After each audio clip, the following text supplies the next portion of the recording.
एक देश में दो निशान, दो विधान और दो प्रधान नहीं चलेंगे, ये नारा देने वाले महान नेता थे श्यामा प्रसाद मुखर्जी। 1947 में देश तो आजाद हुआ, पर उसके साथ ही देश पर आया विभाजन का संकट। विभाजन की त्रासदी झेल रहे देश को कांग्रेस की कुनीतियों ने एक और जख्म दिया, धारा 370। कहने को तो इस अनुच्छेद के तहत कश्मीर को एक विशेष दर्जा दिया गया, पर असल में यह अनुच्छेद वो जहर था जिसे भारत की एकता और संप्रभुता को धीरे धीरे नष्ट करने के इरादे से कश्मीर में बोया गया था। लेकिन डॉक्टर श्यामा प्रसाद मुखर्जी वो दूरदर्शी नेता थे जिन्होंने इस अनुच्छेद के पीछे की मंशा, देश की एकता और अखंडता के खिलाफ दुष्परिणामों को पहचान लिया था और साथ ही शुरू किया भारत की अखंडता के विरुद्ध रचे गए इस षड्यंत्र के खिलाफ अभियान।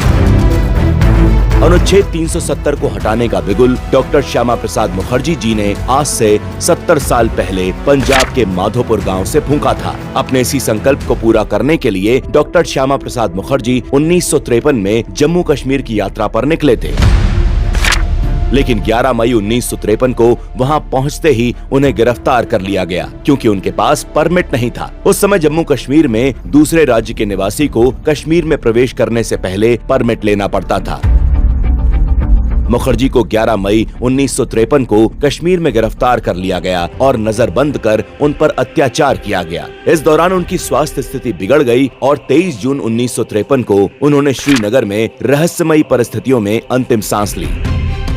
श्यामा प्रसाद जी ने अपने जीवन का बलिदान देकर देश की एकता और अखंडता के लिए जो संघर्ष किया, उसकी सच्ची श्रद्धांजलि यही हो सकती थी कि जिस अनुच्छेद को हटाने का प्रण लेकर उन्होंने अपने प्राण गंवाए, कश्मीर से उस धारा का खात्मा हो। और ये श्रद्धा सुमन अर्पित किए हमारे प्रधानमंत्री नरेंद्र मोदी जी ने।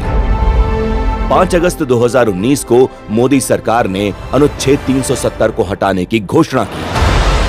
जिस महान आत्मा ने देश की अखंडता के सामने अपने प्राणों की कुछ महत्ता नहीं समझी, भारत के अभिन्न अंग कश्मीर को वापस मुख्य धारा में लाने के लिए संघर्ष किया, उनकी सच्ची श्रद्धांजलि यही हो सकती है कि आज कश्मीर धारा 370 की बेड़ियों से मुक्त होकर विकास और शांति के पथ पर समस्त भारत के साथ कंधे से कंधा मिलाकर चल रहा है। आज के दिन हम देश की अखंडता और संप्रभुता पर अपने प्राण न्यौछावर करने वाले डॉक्टर श्यामा प्रसाद मुखर्जी के बलिदान को नमन करते हैं।